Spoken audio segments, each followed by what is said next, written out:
This edition of the Rahman Experience is brought to you by First Coast Nutrition and Supplements. It's your one-stop shop for keeping your body in optimum health. Get all the help you need right now at pmpnutrition.com. Body Aqua. It's the brand new fitness drink, improving your looks and your health one sip at a time. And Edward Waters College. Enroll right now. ewc.edu. Edward Waters College, emerging eminence. It's time, one of the hottest podcasts in the country. You're inside the Rahman Experience. Yeah.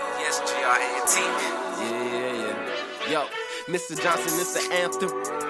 No, this ain't a game, plugging Madden. Got the daily news with the habit. Couple interviews, a couple things we asking. And experience the greatest teacher. As you experience the greatest teacher, a living testimony, really truly make it deeper. And life a pretty penny, not as pretty when it's cheaper.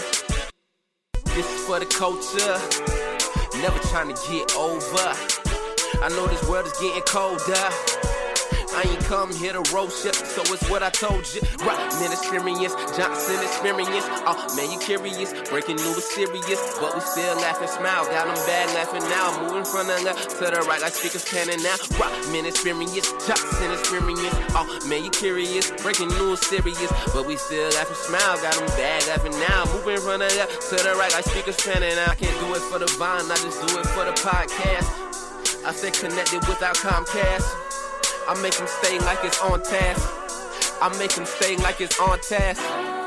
Keep going, keep rolling with it. So many episodes and I let them know. A lot of things they ain't never know. But we gonna take our time with forever. This is it, the Rahman Experience. What's going on, everybody? Hope you're having an amazing day. This was not the show that I intended to have. But, you know, like I said, I can do what I want because this is the house that Rahman built. That's right. This is the experience. Welcome. It's going to be a great show. We've got a couple extras, but of course, our focus today is the Civil Rights Act of 1866, which, I mean, I just can't wait to get into this entire discussion of this act, thanks to mega mogul, or as the Real Housewives of Atlanta, Marlo Hampton calls it, Mongol.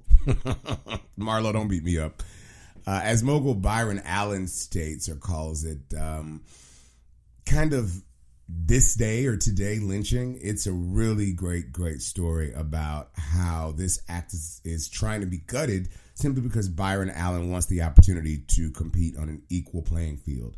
And you cannot fault that brother for that. He's done an amazing job so far. So looking forward to getting to that discussion. And I don't think that's the discussion that'll end here or today. I think there's a few other things that are going on. I was trying to connect with my man, Obi Umina, to come on. He's an attorney and he has a podcast as well. I talked about it on social media, but Obi's going to come on really soon. We weren't able to get him for this show, but I think it's something that we're going to continue to talk about and hopefully make sure that people are doing what they're supposed to do. That's the reason for this show. That's the reason why I'm a storyteller, not just a journalist, but a storyteller, is because it's my job. It's our job. Those people who have a voice, to ensure that those that may not want to speak or be voiceless, that they're advocated for. So before we get into the show, though, a couple things in my monologue to get open. Guess what? This week, John Legend was named Sexiest Man Alive. And there's the most amazing, funny article in the Root that said there are 10 men that are sexier than John Legend when it comes Sexiest Man Alive. I was wondering why I didn't make that list. But then again, you know, I don't know that I kind of qualify as sexy, but who do you think should be the sexiest man alive? This list is funny. I mean, it's really funny. You got to read it. It's on the Root. Posting it on my social media. It says the legend of Bagger Vance, John Legend's tether, Miles Theodore Legend, which is John Legend and Chrissy Teigen's baby, John Blaze, the zombies from I Am Legend, John Jacob, Jingleheimer Schmidt. His name is my name too. Remember the song? Yeah. Justin Timberlake. I don't know where they got this list from. Johnny Appleseed, John Stamos, and last but not least, Ordinary People. Funny column. You can catch it over on my Facebook fan page. It's facebook.com /Rahman J Fans. That's facebook.com /Rahman J Fans. Go check it out. It is it's just hilarious. So go check that out. Also, we'll be talking about there was this spot I went to called the Volstead. It was a speakeasy. And, speakeasies are popping up around the country everywhere. And at this speakeasy, there were these two sisters at the Volstead who decided to come up with gourmet chicken and waffles. I cannot wait to share their story. Gourmet chicken and waffles at the Volstead. It was amazing. The Volstead does those old-fashioned drinks, with like egg whites, those classic cocktails. Those are things. So look forward to that. That's coming up. Also, this week, this is probably the biggest news of the week. Robin Crawford, who was Whitney Houston's assistant and friend for years and years, came out with, she's been doing the interview circuit. She's interviewed, talked to almost everybody. And she was giving some details about she and Whitney's life. Now, some of the stuff is funny, and I'm down with that. Like, she went on Wendy Williams, and she was like, we were going to jump you. Well, not jump you, but like confront you. That's what she said. She said, Whitney and I were going to run up on you. We didn't know you. You didn't know us. And you were talking like you're sleeping in our bed. She didn't say she would fight Wendy. And Wendy was like, well, I can't fight. I just look like this. So that was so funny. But that wasn't the explosive allegation that everybody was talking about. The main thing that just had everybody talking, and I'm still kind of a little perplexed by it, is the fact that Robin said that she and Whitney were in a same-sex relationship, which we can't have a problem with. That is her business, doing her thing. I don't have a problem with that. And as a journalist, it's a story, and, I tell stories. But here's my question. Whitney Houston's gone. Whitney Houston's child is gone. There's not really anybody around that knows the story. And I don't know whether Robin's living a great life. She has a partner that she's been with a while. Her partner's in the entertainment business. Robin's a personal trainer, I think, and a therapist and that kind of thing. Living a good life. Why did she need to come and tell the story of Whitney Houston and what happened with their relationship while Whitney was alive? Yes, it was tumultuous. Yes, she revealed they were in a same-sex relationship. Who cares? Do you care? I mean, let me know. Go online. You can go tweet me and Facebook me and all that stuff. But I just kind of, I don't know. The jury's out on this one. I mean, it is the biggest secret that everybody knew. Like, we all knew that Whitney had this lesbian relationship with Robin Crawford. It was not really a secret. But who cares? Does it really affect the tenure of her music? I heard someone or saw someone say on social media, I knew that Always a Love You song wasn't about no man. I knew that was about Robin. No, it wasn't. The song was written by Dolly Parton. Wasn't even Whitney's song like that. Come on, y'all, grow up. So I'm just wondering, Whitney's gone. And that leads to another thing. When people die, do we have a tendency to romanticize their life? I mean, I've heard Dr. Martin Luther King Jr. was a flawed man in many of the respects and things that he did. And so the question then is, do we romanticize people just because they're not here anymore? What do you think? Go over on social media. You can catch me on Twitter at Rahman J. That's at RAHMANJ on Facebook. Facebook.com/RahmanJFans. And, of course, my beloved IG, Instagram, where they will be taking away likes. So you do not know how many likes or followers we have. But regardless of that fact, we can still keep the funny stuff going. Instagram is Rahman J as well. That's RAHMANJ. All right. I'm looking forward to share with you. We've got some great stuff today. But first, the news. This week, the White House is facing its biggest crisis ever as public testimony has started in the Donald Trump impeachment hearing. The proceedings are turning into a real partisan wrangle as the Democrats got information out to the public that they had already heard in private for the last month or so. And the GOP landed a few punches as well, saying that most of the witnesses had no direct contact with the president. Now, the president also lost a case in the D.C. Court of Appeals about his tax returns. It looks like those returns are on their way to Congress. If you think you're living paycheck to paycheck, you're not alone. According to the New York Federal Reserve, U.S. households are sitting on about $14 trillion in debt. From mortgages, credit cards, student loans, and other debt, the numbers have climbed about 25% since 2008. There is one bright spot, however. People are paying their bills, even though the debt is higher. Bankruptcy has hit an all-time low. Rapper Kodak Black is going to spend the next 3 years behind bars. Black, whose real name is Bill Capri, is accused of lying on a federal document while trying to obtain a firearm. He was arrested at a music festival. Finally, the Cap could be back. That's right, NFL quarterback Colin Kaepernick, who's been on the sidelines for the last 3 years or so, could be back on the field soon. Now, at least 10 clubs in the league have said that they'll be sending reps to a private workout arranged by the NFL in Atlanta. Kaepernick led the San Francisco 49ers to the 2013 Super Bowl and has been a free agent without a team after his protest of police brutality by taking a knee on the field during the national anthem. Now, during his last season in the league, the Niners were 2-14. Cap threw 16 touchdowns and 4 interceptions, and he rushed for 468 yards at 69 attempts. Who knows? Colin Kaepernick just might be on the gridiron again.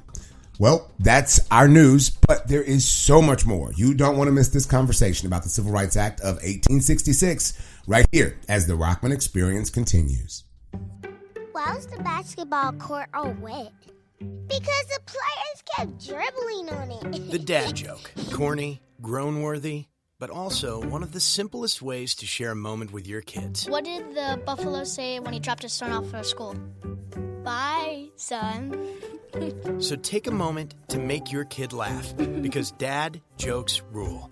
Make your kid laugh today. Go to fatherhood.gov. Brought to you by the U.S. Department of Health and Human Services and the Ad Council. It's the Rahman Experience live at the Volstead in downtown Jacksonville, and the experience is on location with two amazing young ladies who have created a chicken and waffle experience. It's not just food, it's a whole experience. How are you ladies doing? We're well, thank you. Wonderful, thank you. What prompted, well, first of all, introduce yourselves. I'm Amber. And I'm Leia. And where can we find you on the web, or like what is your website, social media? Well, right now our Instagram is going to be Waffo_Jax. That's WAFFAUX_Jax. Gotcha. And we are going to be here at the Volstead every Saturday, and now we're doing art walk as well.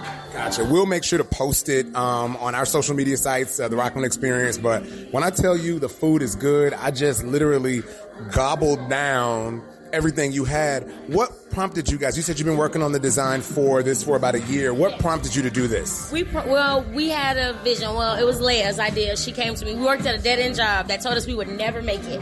And she said, I just want to give back to the city of Jacksonville, downtown. We want to be a part of the experience of downtown.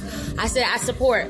So we toiled and we had a process. We didn't succeed right away. It took us a year to get our recipes, our marinades, and everything down packed. We felt like we were going to give up at one point in time, but we kept pushing.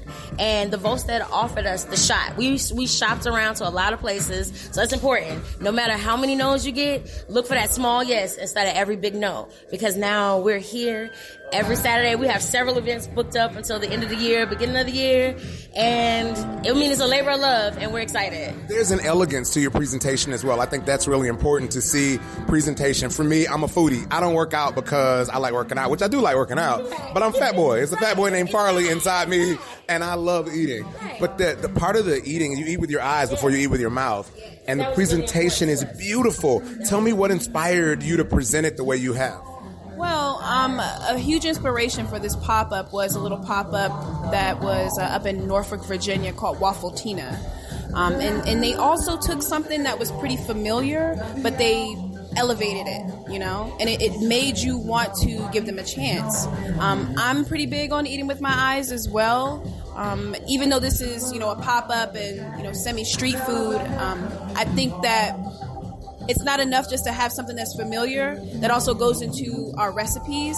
Doing something that is familiar to bring people in, but the flavor combinations are different, so it makes you want to stay and maybe wait for the next thing. So. And when you go anywhere else and you get chicken and waffle, your chicken is just thrown on the plate. You get all this syrup or whatever topping that they're putting on it, and it's just god-awful looking.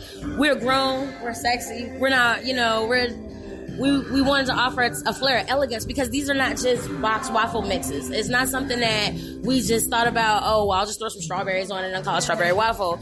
We actually sit and think these processes out and test these, ideas out. And it's all about, you want beautiful waffles, you don't want something just thrown on a plate when you go out. And so we want to treat you elegantly, and we want you to dine elegantly by giving you elegant food. Why mess up the recipe by just throwing it on a plate? You know, Oprah Winfrey said love is in the details, and your details are amazing. So you got to come in the studio and sit down with me to do a whole show. We will. Most definitely will. And maybe sample some of the stuff, and then maybe have something. Just for you. Just for you. No, seriously, like we'll have a thing, and we'll go and maybe we'll do like a live. Yeah, I got an idea to make it happen. All right. So Waffle, or we can find you on Instagram, on Facebook, on all the social medias. All social media platforms, Waffle_Jax. And you'll be taking, like if someone wants to have chicken and waffles at their event, you'll do that too, right? Yes, just, email us or hit us up on Instagram and we'll work a plan out with you. We'll create a menu. We'll even customize a menu for you. You tell us what you like, what you don't like,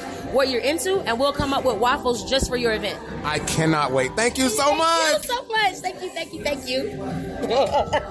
Thank you.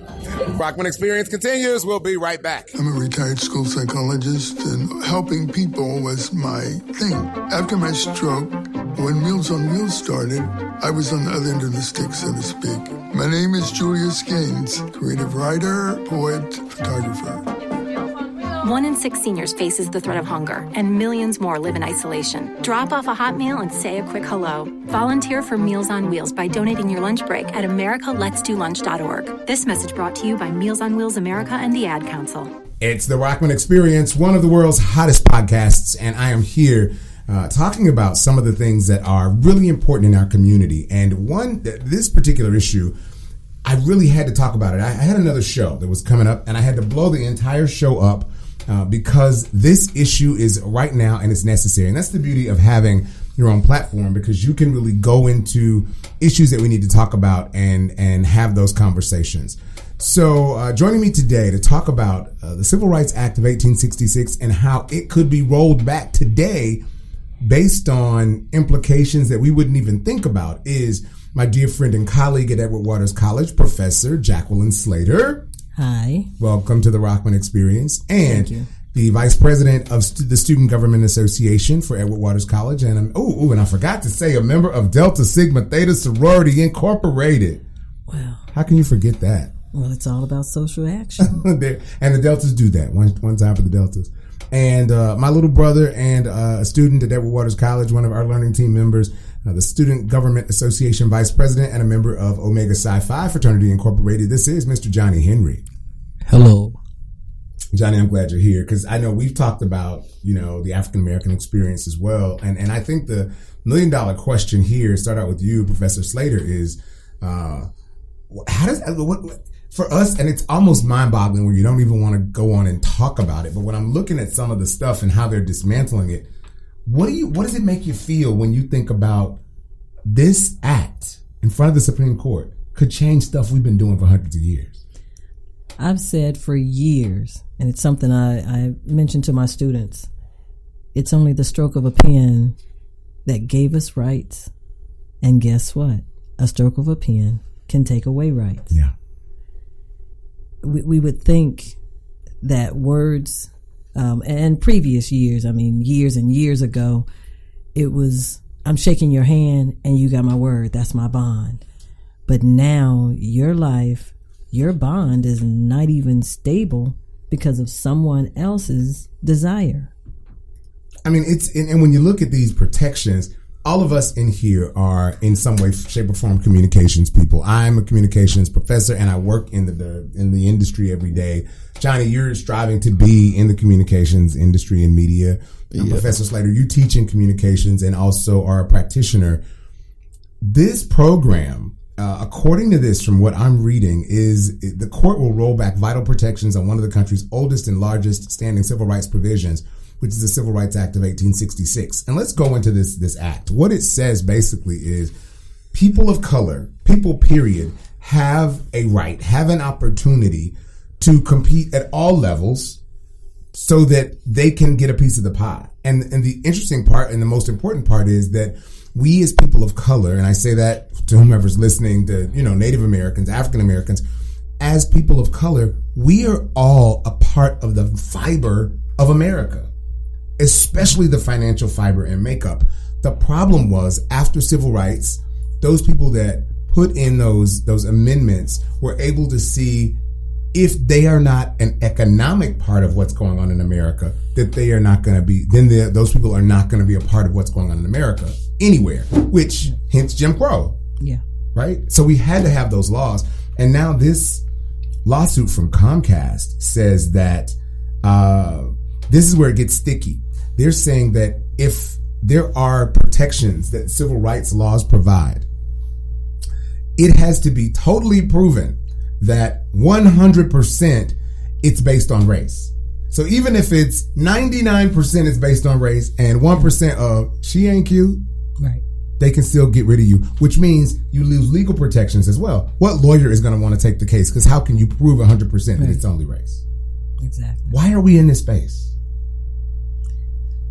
I think just to kind of tie in, sure, and whether it's ironic or the craftiness of it, as you mentioned, 1866, and when we initially started talking about this, your invitation to me, as I said, 1863, the Emancipation Proclamation, but it was 2 years later when certain men, said, well, okay, fine, we'll go ahead and enact this, and we'll let you know that you 2 years ago, but it's the same thing.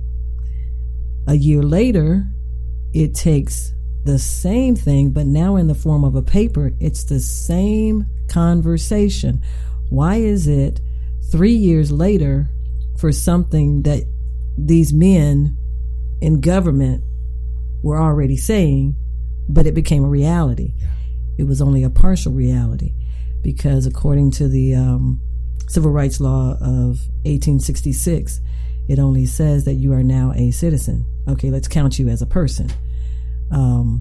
But it did not give you political or social rights. So 100 years, these things are, piecing, like quilting piecing a quilt together? Yes. And whoever craftily orchestrated it allowed you to have your rights when we say you should have your rights. Also, you include Native Americans now because the original Civil Rights of 1866, everybody except for Native Americans. Yeah. And if you are a free Black person in America, you weren't included in that already. Also. Which is, again, here we are back in this space had Byron Allen not come out and file this lawsuit, $20 billion against Comcast, $10 billion against Charter, we would not be having the conversation. And this is where it gets even deeper.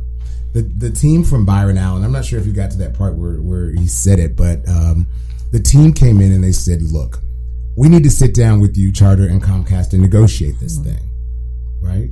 Right. This is their white government relations person who then turns around and says, we don't negotiate with terrorists.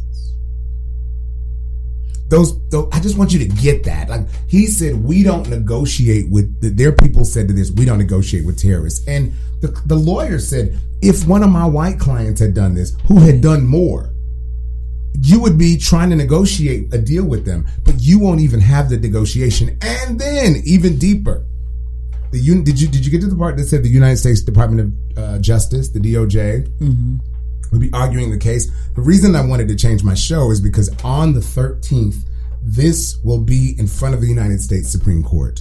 Right. And the Department of Justice, get this, when you go in front of the Supreme Court, you get 30 minutes to argue your case.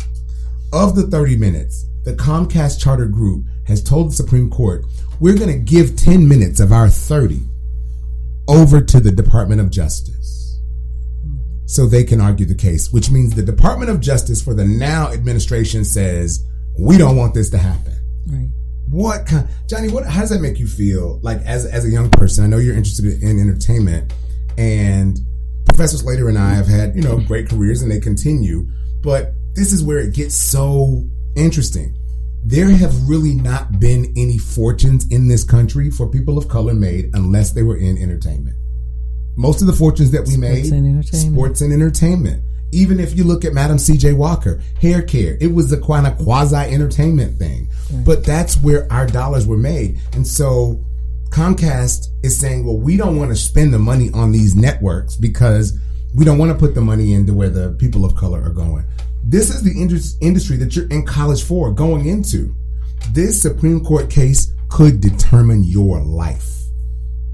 And I know that's a lot to put on you right now. What do you think, Johnny? Well, I just think it's people trying not to pay their debt, to be honest. So they're going to find any other way out instead of having to do what they have to do. So they're going to try to get loopholes to and honestly, do you get what they have to do is just be fair? That's all. And they don't want to do that. The reason that the 1866 law was put in, because after slavery, there were supposed to be reparations. What were the reparations? We all know. 40 acres and a mule. And we didn't even get that. We didn't get it. So this was the way to go back to say, okay, not getting the 40 acres and a mule, but you'll get access to government contracts and other contracts. When you think about it, who writes history? The winner supposedly writes history. So the history books, in some eyes, legitimately show that we got our reparations.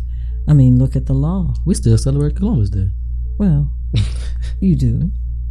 But at the same time, in that law, it said you are now considered a citizen. What more do you want? How is that reparations? Exactly. Because wait a minute. When you live with an enslaved mind and you walk blindly, then you will see that you have been paid because you were told you have been paid. So it's like the thing that we see from the chief executive now. If we say it long enough over and over and over again, it eventually becomes true if you say that. And they will walk away, as so many times we have done. Again, the idea that, as you've said, I'm using my platform to bring this to the forefront. How many of us, number one, know about Byron Allen's situation? Number two, actually think about and look at the Civil Rights Act of 1866 or any version of the Civil Rights Act? Yeah. Because, as you know, you just said Comcast says, DOJ, take 10 minutes. My question and analysis, is Comcast allowing the Department of Justice, which should be defending the law, Comcast is using the Department of Justice to argue their case? So they, in essence, have the ultimate attorneys who shouldn't be sitting in the attorney position. No. To fight this situation. And then you have that one person who, Byron Allen, and I must say, in some aspects, the DOJ under the direction of the White House. Right. This is something that most of the career DOJ officials who are career attorneys for the DOJ are like, what are we doing? Right. The White House specifically directed them to go and do that. Which legitimizes Comcast to say, you are a terrorist. Who attacks the government? Terrorists. Who are you attacking?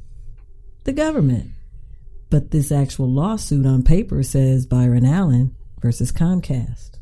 Comcast technically isn't the government. But once the Comcast said, hey, we want you to represent us, it takes a different spin. And I'll laugh. And get this, now I will say, in defense, as a journalist, in defense of Comcast, they did release a statement that said, there is no major media company in America that has done more to promote diverse programming than Comcast. We believe the civil rights laws are an essential tool for protecting the rights of African Americans and other diverse communities.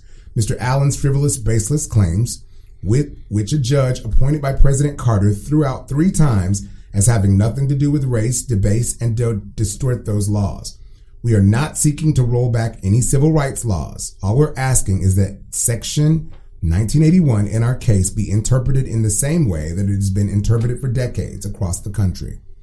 That's the statement from Comcast. But what they fail to realize or fail to say in that statement, that it went to the 9th District Circuit Court of Appeals and it was upheld twice.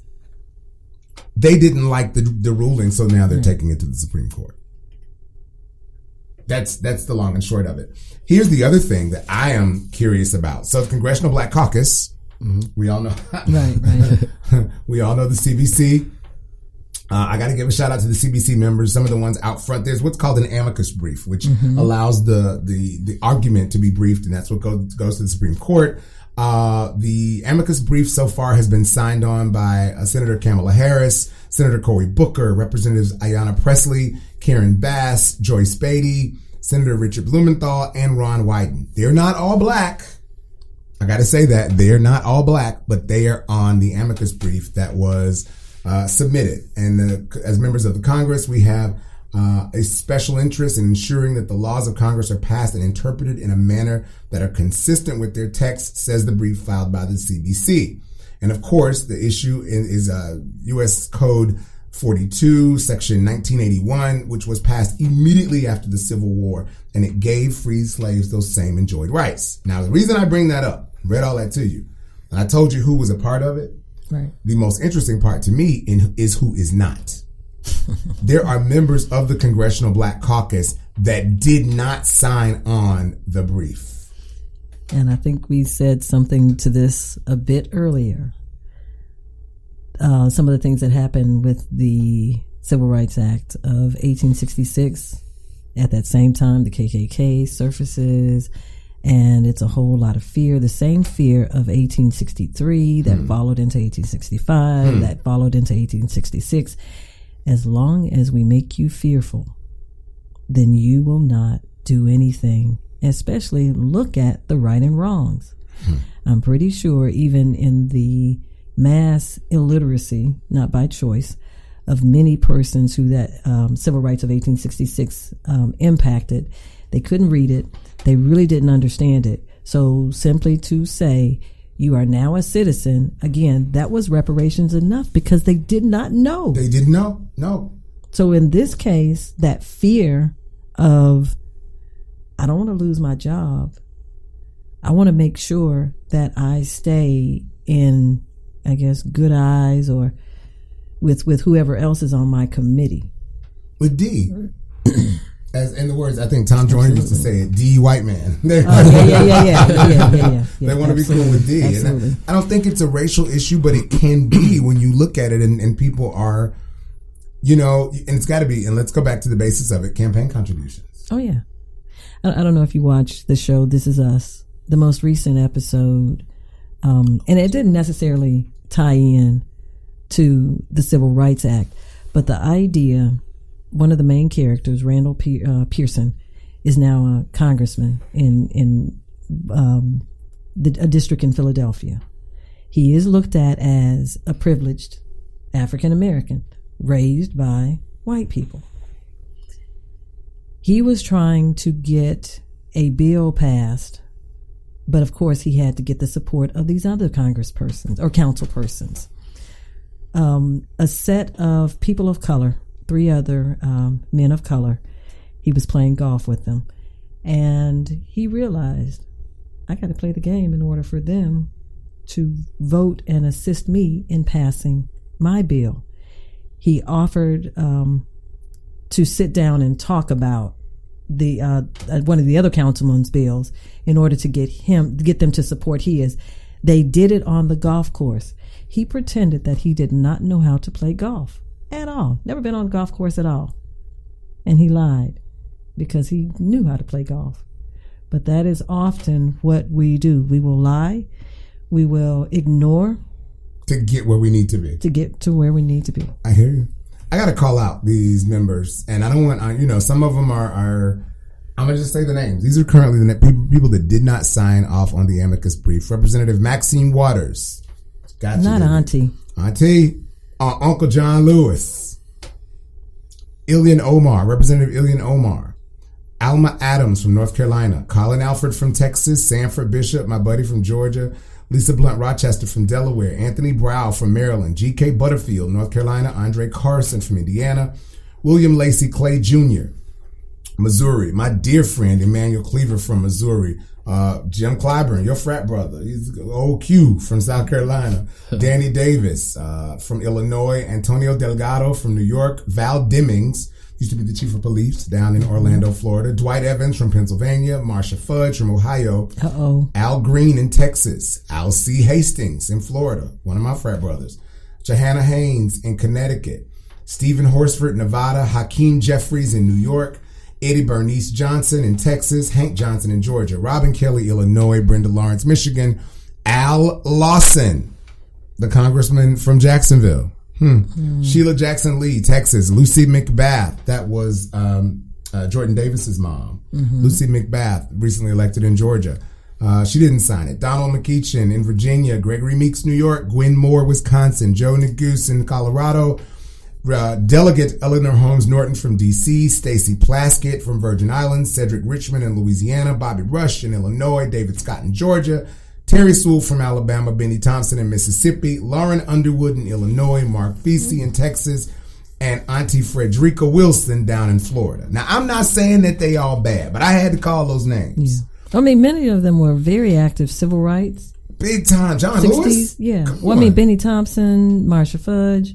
All of them. Yeah. All of them. I want to know why. So this is a challenge. I had to read all the names because they did not sign on to the amicus brief. Now, it could have been they might not have gotten the brief. Some of them aren't attorneys, so they might not have understood the brief. But I would love for one of the members of the Congressional Black Caucus to come on my show and tell me, why is it that you think this amicus brief is not a good idea? Now, there's someone who's saying if this goes in front of the Supreme Court, it could roll back civil rights legislation 100 years. Right. So why even take the chance and let the court have to decide it? But if you don't take a chance in moving forward, if you don't push things into the way they're supposed to be, a great man, and I said it over and over again, it's in the foreword of my book, it says, if you do what you always did, you're going to get what you always got. Right. And I don't want what I've always got. I want something more and better and greater and deeper. Right. Yeah. Johnny, anything to add? What do you think on your end? I mean, this is a lot to process, especially with you coming out of school, and who knows what you may create. What do you see as, and is this something that bothers you? Yes and no. But I feel as if it was maybe a setup for Byron Allen himself to make him back out, because it may have such a big impact on things that have been laid down. Don't you think? No, because Byron says I'm not going anywhere. Yeah, even though make him back out of what? Yeah, but they may have thought that it'd make him do it, make him do it. And I don't see that. And, I just think sometimes we get in these spaces. Last night, Professor, I went to see Harriet. Have you seen Harriet yet? I have not. I'm playing it. I gotta go. And have you seen it yet, Johnny? Okay, so I didn't hear you. Have you seen it? No, I haven't seen it. Okay. So I went to see Harriet last night because I was going to do something with it with my students when I got to class, right?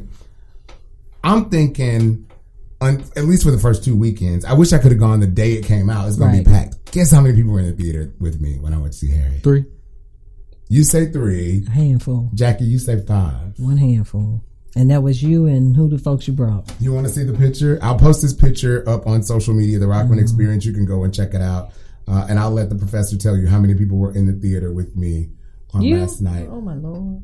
How many people is that? That's you by yourself. This was a 500-person theater. I don't see nobody. It's just me. You took the picture in the front? I took the picture in the front. Wow. I sat in the middle.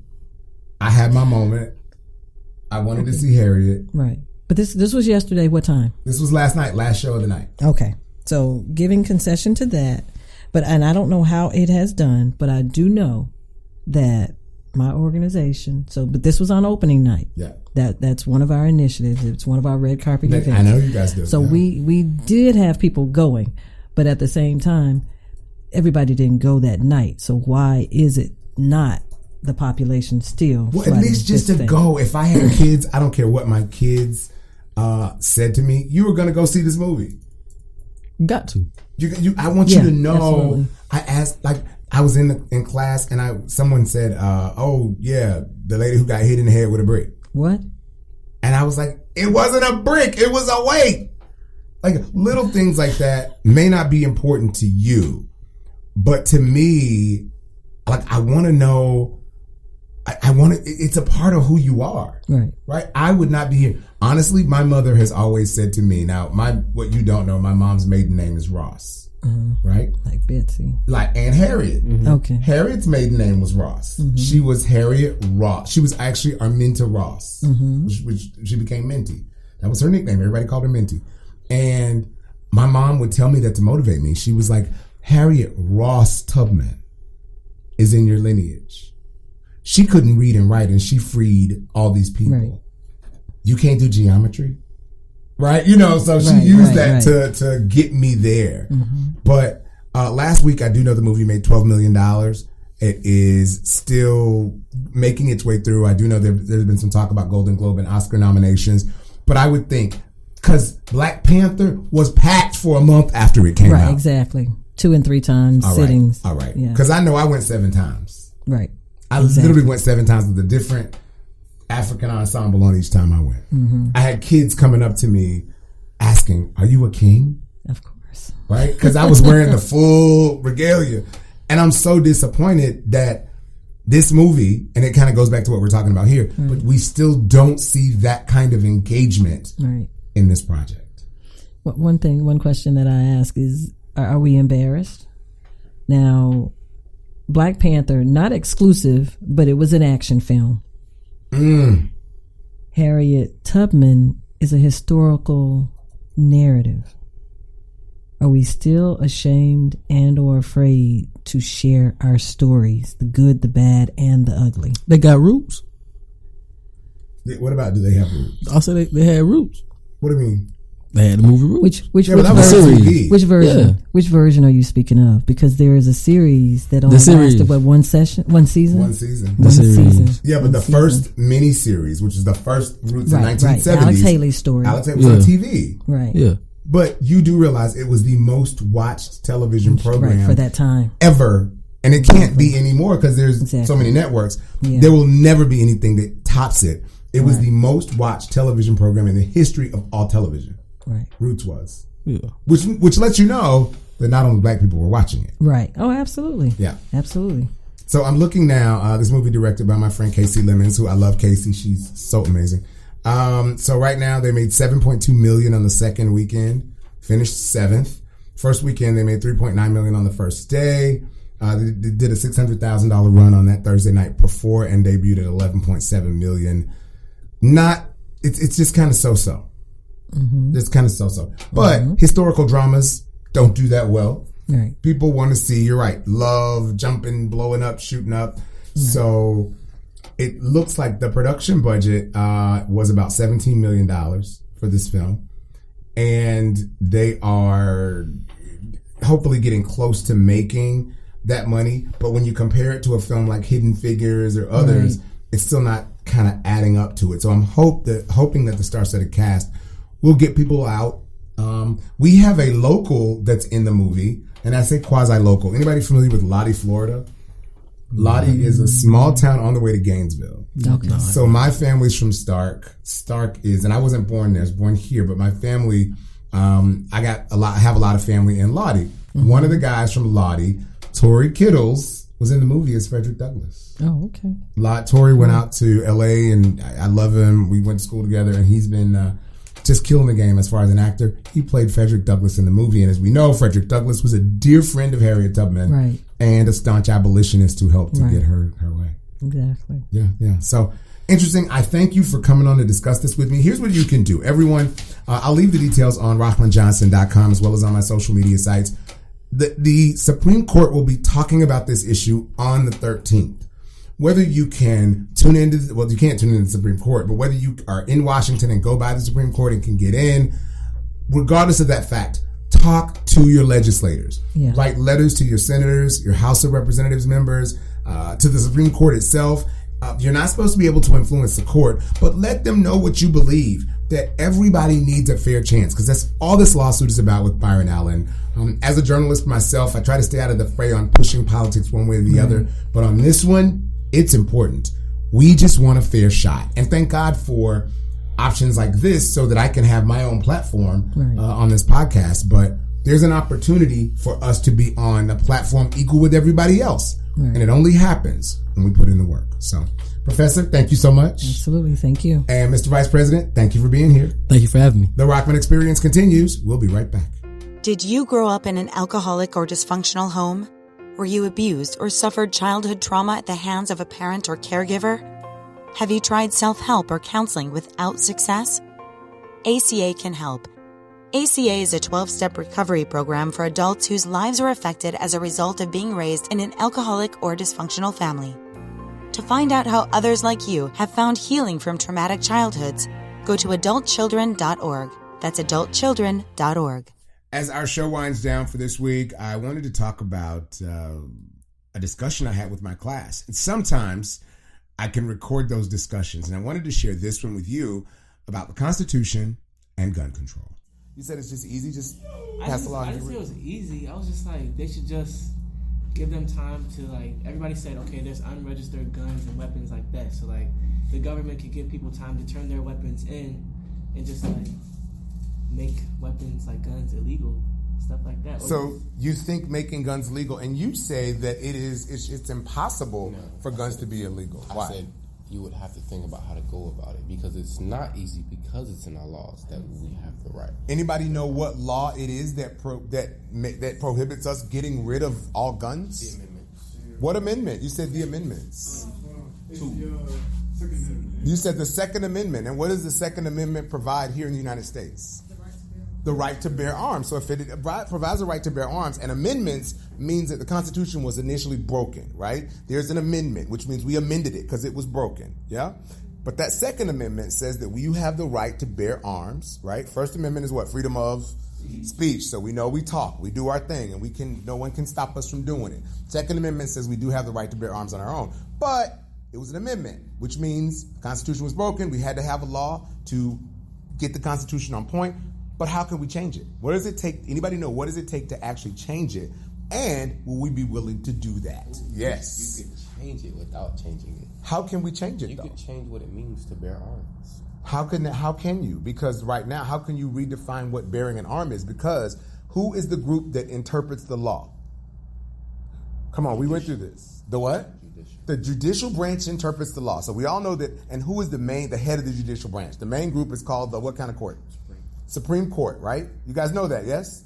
Supreme Court interprets the law. They have said that the people can bear arms, but you said reinterpret the law. What does that mean? Tell me what that means. Yeah, interesting, right? Nah, I'm not saying reinterpret. I mean, right now, when it was written, bearing arms meant carrying a firearm. Yes. But if you take all the firearms away, that would change what bearing arms means. But if you take all the firearms away, that would be a complete contradiction of the Second Amendment. Yes? Yeah. Because the government's already screwed as it is. So some things need to change because, like, I'm sure, like, back when they created the Constitution, they didn't think that weapons of mass destruction would just be given to people. Like, so, you know, I just feel like there should be some precautions taking place so we don't have these mass shootings, so people don't take advantage of that Second Amendment. So you guys think that could we as a society in America, and would you be comfortable with, we all know that mass shootings happen here. We don't see mass shootings in other places around the world that do not have guns in their society. Would we, because you need, in order to change the Constitution, you need a 3/4 vote of Congress. That means 75% of the people in both the House and the Senate, which you got one group of Republicans and one group of Democrats. The Senate is governed or it is led by Republicans. The House is by Democrats. They got to agree because you got to have 3/4 of a vote to change the Constitution. Do you think the people in America would be willing to put that on themselves to say, you know what, enough is enough, let's get rid of guns? Yeah. I think the people of America would be willing to do so if there was a plan laid out. Not just the idea, but what happens after that. So he said if there was a plan. Let's brainstorm a little bit. Give me an idea. What might that plan look like? If the people of America were to say no guns, what would that look like? How could we get rid of guns? Another way to protect yourself. What's that other way? That's what I'm saying. You say a plan. I'm not saying we have to answer it today. So you say fists. Would that, now how many people, could I get a show of hands in here? Obviously, we're just talking about it. We're not seeing it. Show of hands. Anybody in the room own a gun? Own a gun. Okay, so we have 2 people that own guns. Would you be willing to get rid of your gun? No. Well, the question is why. So there it goes back to. We'll talk about it. But everybody in the world is not going to get rid of their guns. That's what I'm saying. Yeah. It's not going to happen. It's going to be very impossible for everybody to get it. And we're talking strictly here in the United States. So imagine the number of people, out of the people we have in this room, We have 10 people in the room. Out of the 10, 2 have said, I own guns and I'm not going to get rid of my guns. Right? So out of the 2 people that said they would not get rid of their guns, imagine the amount of people who have guns, and even if laws were passed saying you cannot have a gun, that they would still keep their guns. At least they would get rid of them slowly. At least they would have some consequences of having a weapon. It depends on like what kind of person you are. Because me personally, you can't come say something to me without explaining the rationale. You want me to give them my gun, but this is the only way I have to protect myself. Okay, to end violence in America and society. Okay, but then the next question someone would ask is the government giving up their guns? They don't, because the government does have access to guns in other places that have gun control. The government, not the police, but the government. Like they do. If they have, like the police that are walking down the street, especially in the United Kingdom, they're mostly carrying the batons, right? But they're government guns that are there, but they're only for dire circumstances, right? Government, certain things to protect themselves, so they don't have it there. Would that be okay with you guys? So you give up your guns if everybody, and what if, do you think everybody, we already know, I'm not going to even ask that question. Sure that everybody's going to give up their guns. You can't. That's what I'm saying. Because can we really, how many people in America? Like 300 and almost 400 million people.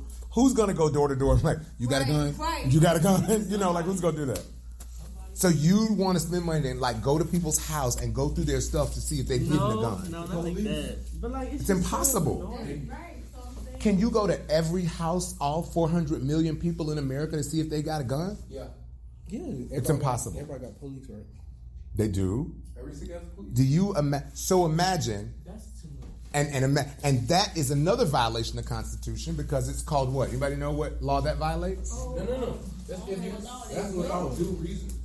That's like no, there is no. They're not supposed to have a gun, so they're checking. Right? It's illegal search and seizure. You can't just walk. I can't just come in and just say, hey, let me look in your bag just to make sure I have a gun. Because then when I open your bag and look in it and see the kilo of cocaine sitting there, right, that's a whole nother issue, right? So you got to think about, and you guys are coming up with good ideas, but I want you to, and that's why we have laws in society. That's also why activism is important, so you can address those laws. Prior agreements. Simple. Explain that. If I'm going to search your bag, and I get it signed by a judge, obviously. But in that document that the judge signs, I can only arrest you or apprehend your firearm. I can't arrest you for something else if I'm not looking. But if you're going into 400 million people's home, that is a violation of privacy. That is a complete violation of privacy, and the ACLU and many other organizations would say, well, even if I find something, to spend the resources to go through every home. And then how do you know if someone hasn't hidden the gun in the floorboard or in the attic or in the basement or wherever in the walls just so they can feel protected? Can we step away from that for a second? And the next question, because the next question would be is after you get rid of guns and we then will know there will be residual people that still have guns, how will the police who does not have guns apprehend someone with a gun? That's a great question. He said, so we get rid of guns. Guns have been stricken from society. Yeah? But there are people that have guns. So how do we deal with people who do have them? If your executives do not have guns, how would you go about that? I didn't say there are no guns and the executives don't. I said the police don't have guns. So there are other people who have guns. It's just not the police. Just not so like right now. Every police officer you know has a gun. In those other countries where there's gun control, police don't even have guns. That's going to be impossible. And they're in the thing. It's very impossible to do that. For 243 years, the United States of America has said, you may have your guns. Imagine how long it will take for everybody to ungun, for lack of a better term, to disarm. It just take time. Yes, but again, I'm going to repeat again, almost 250 years of guns. Almost 250 years of guns, and now no guns. How do we get there? That's going to be a whole long time. It should be strictly. I feel like the only way people going to give up their guns is if everybody does it. But how are you? Let's say that everybody agrees to do it. It need to be what's the word? International thing. It shouldn't even just be for the U.S. But how would we know that everybody has done it? Therein lies the question. Isn't there like a group of people that discuss everything amongst the nations? The G8? Yeah. Or the United Nations? Yeah, maybe they could have they do a project so where everybody, like they have a magnet and they could detect it. So when they come in your house and they do it, and they have so now you're just creating new technology that doesn't exist. There's nothing that exists that can do that to just detect guns. You don't know that though. The military it's going to take no. I was thinking that too. That's why I mean, it sounds good in theory. It sounds good. It's impractical. It is impossible. And again, you go with the legal search and seizure. Coupled with the fact that it's the law. You can't just say no guns. They're going to pass the law and then they're going to go in their house and take everything. They can't do that. It takes a 75% majority of Congress. Okay, but you can just get rid of as many as you can get there. That's what I'm saying. But you don't, so that's not happening right now? Well, then Congress is going to pass the law then. Pass the law for what? 75% of them are going to ratify the law that... They've been trying to do that for 50 years. You think Civil War... No, 75. Well, then... They've been trying to enact gun control for a long time in this country. Well, we elect the officials, right? We elect Congress. You do. Congress has the power over any individual, even though it's we the people? No, they don't. Because that's why you have the Constitution. The Constitution is where the power is. We live in a society of laws. So Congress does not have power over all the people. The laws of the Constitution are what dictates what happens to the people. That's why it's important that you know the law. They make the laws. So therefore, with them making the law, they should be able to adjust the law. But you can't adjust it without a 75% majority. That's what the framers put in the Constitution. Well, maybe they just need to start... Well, maybe they need to make a new Constitution then. You can't make a new Constitution because you have to have 75% majority of the people that are in Congress to even make a change to the old Constitution. Let's say they do it though. Then what's going to happen? The law will change, but when have you had a 75% majority? Do you know? What's the first time? So what is it going to take? Do you know? A 75% majority. When they impeached one of the presidents. That has nothing to do with the 75% majority. Do we even understand the process of impeachment? It's too much. And that's why I'm saying, but it's important. That's what activism is about. Instead of just, it's really good to think, but you also got to understand the framework in which we work, right? You have some great ideas. Oh, we'll just do a magnet detector and detect all guns and have a secret ray that'll attract all guns and they'll come in. Sounds really good in theory, but you got to have a 75% majority of Congress to get anything done, right? The only time that these actions have been made when it's been something egregious, like the First Amendment, to give you freedom of speech. Because they said, wait a minute, we got to go back and fix the Constitution because we don't want to be like it was in England, where we can't say what we want to say. We have to have freedom of religion. We have to have freedom of expression. All those things are enshrined in the Constitution. As the Second Amendment, we have to have a way for people to protect themselves and not be forced into militia. That's when you had, and even as it went to the Civil Rights Amendments, the 13th, 14th, the 15th Amendment, that made you who you are, because you do realize when the Constitution was written, guess what you were not? A person. Not born. You weren't a person. People who looked like you were not people. They had to have an amendment to the Constitution to say, well, we'll let the dark ones be people. Yeah. It really wasn't. I was 3/5. But I feel like even though the amendments were adjusted, like the First Amendment back in 1990 when like I want proof for this bill. Uncle Luke, when he was trying to get his albums and stuff put out, they were trying to adjust the First Amendment, saying, "Oh, you can't say this, you can't say that." They were, but it was the First Amendment. You have the right to say what you want to say. Yeah, you do, and there was a court challenge to the amendment. But that's the beauty of the system of laws that we work in, right? The court challenges it. The court, you as a citizen can challenge the court and say, "Wait a minute, I don't believe that the law has been interpreted right," because they also. Remember, the 13th, 14th, 15th Amendment didn't come, we didn't have the right to vote. We weren't people of color, right? So it took somebody challenging it because most judges of the time believed that we were all infidels. Whew, yeah, we went there. That's just a portion of a class I teach called Can't Stop, Won't Stop, a class about hip-hop activism. If you're interested, check out ewc.edu. You can come to my class and Get in on the discussion, all right? Thanks for tuning into the show. Thanks to my producers, Hayden Cummins. Thank you so much to Johnny Henry, to Tobias Green, and the rest of the family. Also to Kim Davis and Miles Grant for that amazing intro. I will see you next week. And remember, if no one's told you, I love you. Now get out here and create amazing, because you got the power to do that. See you next week on The Experience. No, this ain't a game, plugging Madden. Got the daily news, what they happen. Couple interviews, a couple things we asking. And experience the greatest teacher. As you experience the greatest teacher, a living testimony, really truly make it deeper. And life a pretty penny, not as pretty when it's cheaper. This is for the culture, never trying to get over. I know this world is getting colder.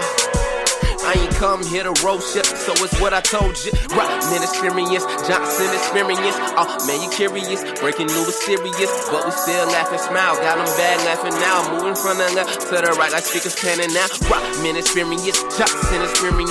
Oh man, you curious? Breaking news serious, but we still laugh and smile. Got them bad laughing now, moving from the left to the right like speakers panning now. I can't do it for the Vine, I just do it for the podcast.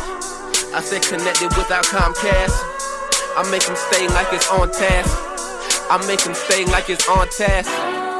Keep going, keep rolling with it. So many episodes and I let them know. A lot of things they ain't never know. But we gon' take our time, we'll forever glow.